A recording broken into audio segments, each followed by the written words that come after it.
Kehidupan penyair itu sangat mempengaruhi puisi-puisinya. Banyak hal terjadi dalam hidup seseorang. Pengalaman-pengalaman ini jadi cerita di pikiran mereka. Penyair merasakan senang, penyair merasakan sedih, cinta datang dan kadang cinta pergi. Kejadian-kejadian besar di dunia juga menyentuh hati penyair. Ini bukan cuma kenangan, ini adalah bibit untuk puisi. Penyair mengambil bibit ini, mereka menanamnya dalam kata-kata. Ini membuat puisi mereka jadi sangat pribadi. Terasa nyata bagi pembaca. Pengalaman pribadi ini penting. Pengalaman itu bahan mentah untuk karya seni. Bayangkan pelukis dengan catnya. Penyair menggunakan hidupnya untuk kata-kata. Masa kecil yang sulit bisa jadi puisi tentang perjuangan. Cinta yang bahagia bisa menginspirasi puisi tentang kebahagiaan. Pengamatan kecil sehari-hari pun bisa berkembang. Bisa jadi pemikiran mendalam dalam sebuah puisi. Penyair melihat dunia, lalu penyair cerita ke kita tentang itu. Ini dilakukan lewat cara pandang mereka yang unik. Cara mengungkapkan pengalaman ini macam-macam. Ada penyair yang menulis sangat terus terang. Puisi mereka seperti buku harian yang terbuka. Kita bisa lihat dengan jelas kejadian hidup mereka. Penyair lain lebih simbolis. Mereka pakai gambaran dan kiasan. Pengalaman mereka tersembunyi lebih dalam. Seperti teka-teki yang harus dipecahkan pembaca. Memahami kehidupan penyair bisa membantu. Bisa membuka makna baru dalam karya mereka. Ini menghubungkan kita dengan manusia di balik kata-kata itu. Pada akhirnya, puisi itu jembatan, menghubungkan dunia batin penyair dengan pembaca. Saat penyair berbagi pengalaman, mereka berbagi sebagian diri mereka. Tindakan berbagi ini bisa jadi berani, bisa jadi menunjukkan sisi rapuh, tapi ini juga kuat, membuat pembaca merasa tidak sendirian. Mereka melihat perasaan mereka sendiri tercermin. Kehidupan penyair, debat, sebaik ini.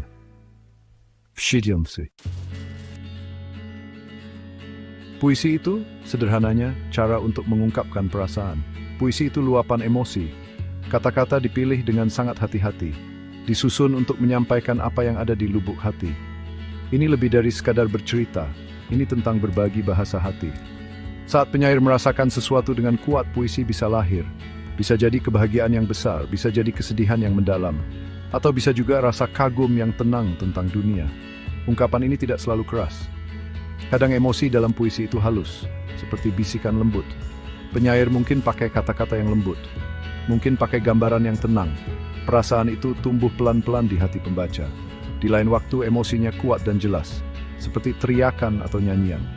Penyair pakai bahasa yang kuat, dampaknya langsung terasa. Dua-duanya boleh, dua-duanya bagian dari luasnya dunia puisi. Penyair pakai banyak cara untuk menunjukkan emosi. Irama kata-kata itu penting. Bunyi kata-kata itu penting. Bahkan diam di antara kata-kata bisa menyimpan rasa. Baris yang pendek bisa terasa sesak napas. Baris yang panjang bisa terasa luas. Pilihan setiap kata itu penting.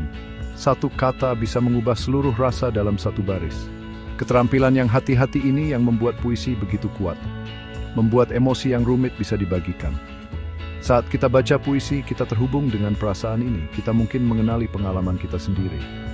Kita mungkin mengerti sebuah emosi dengan cara baru. Puisi bisa membuat kita merasa dimengerti. Bisa membuat kita merasa lebih manusiawi. Ini jenis komunikasi yang istimewa. Lebih dari sekadar fakta dan informasi. Langsung berbicara ke sisi emosional kita. Inilah kenapa puisi selalu penting. Membantu kita menjelajahi apa artinya merasa. Puisi sering membahas pengalaman manusia yang umum. Ini disebut tema. Cinta itu tema yang sangat populer. Penyair menulis tentang cinta romantis. Mereka menulis tentang cinta untuk keluarga atau untuk teman. Senangnya cinta yang baru itu sebuah tema. Sakitnya kehilangan cinta juga sebuah tema. Puisi-puisi tentang cinta ini menyentuh banyak orang. Menyentuh perasaan yang kita semua tahu, atau perasaan yang mungkin suatu hari kita tahu. Persahabatan itu tema penting lainnya. Puisi bisa merayakan ikatan antar teman, bisa membahas kesetiaan dan dukungan. Kadang bisa menyinggung salah paham, atau sedihnya persahabatan yang berakhir. Kepahlawanan juga tema yang umum. Penyair menulis tentang orang-orang berani. Mereka menulis tentang keberanian di masa sulit. Puisi-puisi ini bisa menginspirasi kita, menunjukkan kekuatan jiwa manusia. Tema-tema ini abadi dan bisa dirasakan semua orang. Kesedihan dan kebahagiaan itu tema yang sering muncul. Hidup itu ada suka dan duka. Puisi mencerminkan kenyataan ini. Puisi tentang kesedihan bisa memberi penghiburan, menunjukkan kita tidak sendirian dalam duka. Puisi tentang kebahagiaan bisa membangkitkan semangat, mengingatkan kita akan hal-hal baik dalam hidup. Bahkan tema seperti kesehatan bisa muncul. Penyair mungkin menulis tentang penyakit, atau mungkin menulis tentang senangnya merasa sehat. Alam juga tema yang sangat umum dan disukai. Tema-tema ini seperti benang, menjalin banyak puisi yang berbeda, menghubungkan puisi dari zaman yang berbeda, menghubungkan puisi dari tempat yang berbeda. Puisi tentang kehilangan yang ditulis dulu sekali masih bisa menyentuh kita hari ini. Ini karena tema kehilangan itu bisa dirasakan semua orang. Memahami tema membantu kita melihat gambaran yang lebih besar, membantu kita terhubung dengan pengalaman bersama umat manusia. Puisi menggunakan tema untuk menjelajahi kehidupan. Puisi punya bentuk dan gaya yang beda-beda. Secara umum, kita bisa bicara tentang puisi lama dan puisi baru. Puisi lama sering mengikuti aturan yang ketat. Aturan ini menentukan banyak hal. Misalnya, jumlah baris dalam satu bait, atau pola rima di akhir baris. Irama kata-katanya juga sering diatur. Bentuk-bentuk ini punya nama seperti soneta atau haiku. Dalam tradisi Indonesia, ada bentuk seperti pantun dan syair. Bentuk-bentuk lama ini butuh keahlian tinggi. Penyair harus kreatif di dalam aturan itu, seperti tarian yang indah dan teratur. Strukturnya sendiri bisa menambah makna puisi. Bentuk yang bisa ditebak bisa menenangkan, atau bisa menciptakan kualitas musik tertentu. Banyak puisi klasik yang kita suka itu bentuknya lama, menunjukkan seni berkarya dengan batasan, punya keanggunan yang abadi. Puisi baru atau puisi modern seringnya beda. Umumnya lebih bebas. Penyair tidak selalu terikat aturan lama. Mereka bisa pilih sendiri panjang barisnya, bisa memutuskan mau pakai rima atau tidak. Iramanya bisa lebih seperti percakapan sehari-hari. Kebebasan ini memungkinkan banyak percobaan. Penyair bisa ciptakan bentuk dan bunyi baru dengan kata-kata mereka. Ini sering disebut puisi bebas. Kebebasan dalam puisi baru ini bukan berarti lebih gampang. Penyair tetap membuat pilihan yang hati-hati. Setiap kata, setiap jeda baris punya tujuan. Bentuknya mungkin baru, tapi tetap ada bentuknya. Hanya saja bentuknya dipilih penyair untuk puisi tertentu itu. Puisi baru bisa terasa sangat langsung dan pribadi, bisa menangkap rumitnya kehidupan modern. Puisi lama dan baru sama-sama berharga, menawarkan cara berbeda untuk menikmati seni kata-kata. Bagian 5. Unsur intrinsik dunia di dalam puisi. Unsur intrinsik itu bagian-bagian yang ada di dalam puisi itu sendiri. Unsur-unsur ini bekerja sama, menciptakan makna dan efek puisi. Salah satu unsur penting adalah tema. Tema itu gagasan utama atau pesan. Puisi itu sebagian besar tentang apa? Apakah tentang cinta, alam, atau masalah sosial? Menemukan tema itu langkah pertama, membantu kita mengerti tujuan penyair. Diksi adalah unsur intrinsik penting lainnya. Diksi itu artinya pilihan kata. Penyair memilih kata-katanya dengan sangat hati-hati. Setiap kata punya arti khusus, juga punya bunyi dan rasa tertentu. Ada kata-kata yang sederhana dan langsung, kata lain lebih rumit atau merdu. Diksi membantu menciptakan nada puisi, juga membantu melukiskan gambaran di pikiran kita. Diksi yang bagus membuat puisi kuat dan mudah diingat. Rima adalah unsur yang umum, terutama di puisi lama. Rima itu saat kata-kata punya bunyi yang mirip. Biasanya ada di akhir baris, misalnya kata malam sama dalam kan bunyinya mirip di akhir. Rima bisa membuat puisi terdengar merdu, bisa membuatnya lebih mudah diingat. Bisa juga menghubungkan gagasan, tapi tidak semua puisi pakai rima. Banyak puisi modern tidak pakai. Tidak adanya rima juga sebuah pilihan. Makna adalah apa yang disampaikan puisi. Itu pemahaman keseluruhan yang kita dapat. Makna ini datang dari gabungan semua unsur lainnya. Tema, diksi, imaji, dan rima kalau ada. Terakhir ada amanat. Ini adalah pesan atau pelajaran. Apa yang penyair ingin kita petik.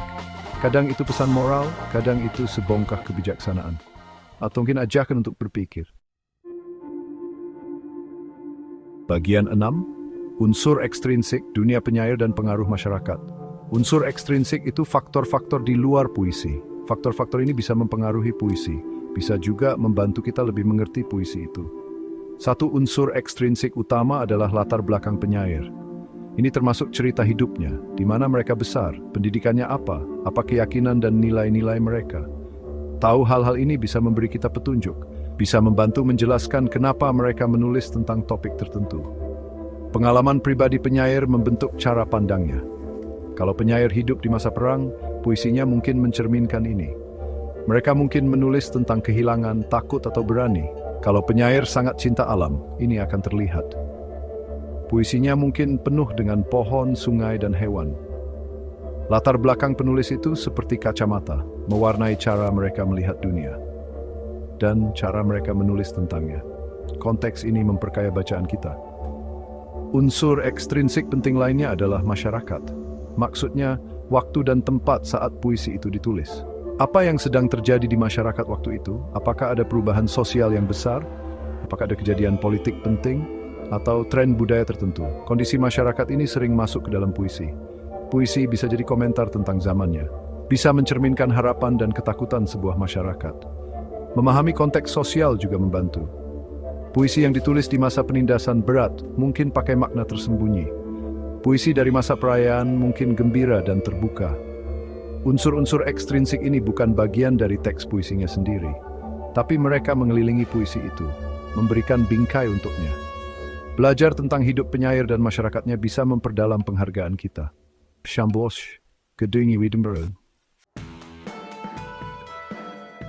Bagian 7, struktur fisik dan batin, bata pembangun makna.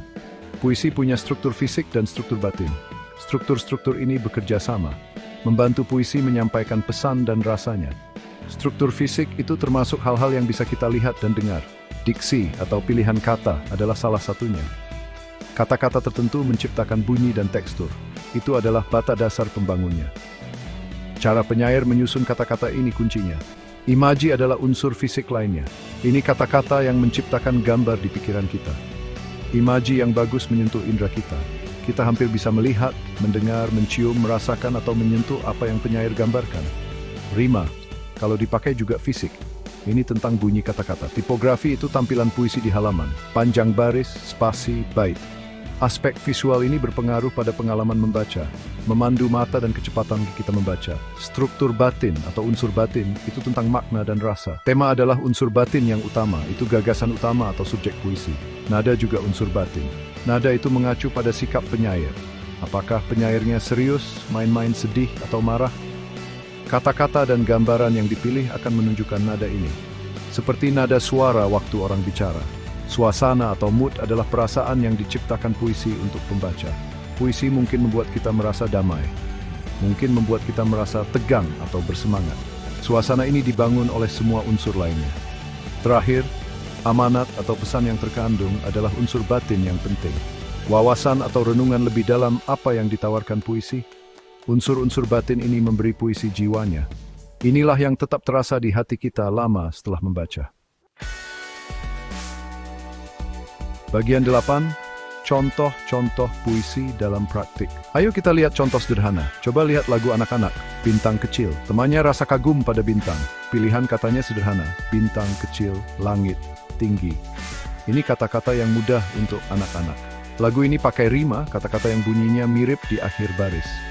Di lagu Bintang Kecil, contohnya kata tinggi sama menari. Itu kan ada kemiripan bunyi. Ini membuatnya merdu dan mudah diingat. Gambarnya visual.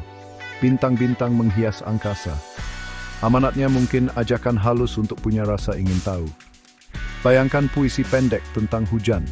Hujan rintik-rintik, membersihkan daun berdebu, udara wangi bersih, suara pelan, lembut. Dunia terasa baru.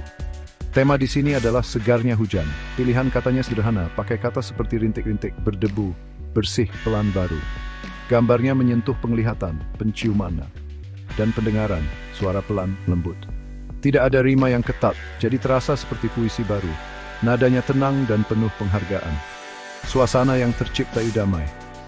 Coba bayangkan penyair yang tinggal di tepi laut. Puisinya mungkin sering tentang lautan. Ini menunjukkan pengaruh latar belakang penyair, unsur ekstrinsik. Kalau dia menulis, ombak marah menghantam. Langit kelabu, angin dingin berhembus. Perahu kecilku berjuang. Di sini, pilihan kata, menghantam, berjuang, menciptakan suasana tegang. Gambarnya kuat, ombak marah, langit kelabu, angin dingin. Temannya bisa jadi perjuangan melawan alam, atau mungkin perjuangan batin. Struktur fisiknya pakai baris-baris pendek, mungkin mencerminkan gerakan yang sulit dan terputus-putus. Kalau puisi ditulis pas ada perayaan nasional, mungkin pakai kata-kata seperti gembira, merdeka, masa depan cerah. Nadanya akan optimis. Amanatnya mungkin tentang persatuan dan harapan. Ini menunjukkan bagaimana konteks sosial unsur ekstrinsik mempengaruhi puisi. Dengan melihat unsur-unsur ini di puisi sungguhan, bahkan yang sederhana, kita bisa lihat cara kerjanya. Kita bisa latihan menemukan tema, memperhatikan pilihan kata, dan merasakan suasananya. Ini membuat membaca puisi jadi lebih asik. Bagian 9. Kesimpulan. Senangnya mengerti puisi. Mengerti unsur-unsur puisi itu penting, membantu kita menikmati puisi lebih penuh. Saat kita tahu tentang tema, diksi, dan rima, kita melihat lebih banyak. Kita bukan cuma membaca kata-kata, kita melihat bagaimana penyair membangun seninya. Seperti mengerti bagaimana musisi memakai nada, atau bagaimana pelukis memakai warna dan bentuk. Pengetahuan ini membuka tingkat penghargaan yang baru. Saat kita bisa menemukan unsur intrinsik, kita mengerti dunia batin puisi. Kita lihat pesan yang ingin penyair sampaikan. Saat kita perhatikan unsur ekstrinsik, kita mengerti konteks puisi. Kita lihat bagaimana hidup penyair dan masyarakatnya membentuk karya itu. Pemahaman ini tidak menghilangkan keajaibannya, malah menambahnya. Membuat kita bisa terhubung lebih dalam dengan puisi itu, dan dengan penyair yang menulisnya. Belajar tentang struktur fisik dan batin juga membantu. Kita lihat bagaimana bentuk mendukung makna. Kita perhatikan pilihan-pilihan hati-hati yang dibuat penyair. Ini membuat kita jadi pembaca yang aktif. Kita bukan cuma penerima kata-kata yang pasif. Kita berinteraksi dengan puisi itu. Kita memikirkannya, kita merasakannya. Interaksi aktif ini sangat memuaskan. Membuat puisi jadi hidup buat kita. Jadi menjelajahi puisi dengan ide-ide ini adalah perjalanan yang bagus. Membuat kita bisa menghargai keahlian dan hati dalam setiap puisi. Membantu kita menemukan lebih banyak makna, membantu kita merasakan emosi lebih jelas. Puisi itu bentuk seni yang kaya dan indah. Mengerti bagian-bagiannya membantu kita membuka harta karunnya, membuat kita bisa benar-benar menikmati dan menghargai dunia puisi, dan menemukan hubungan kita sendiri di dalam baris-barisnya.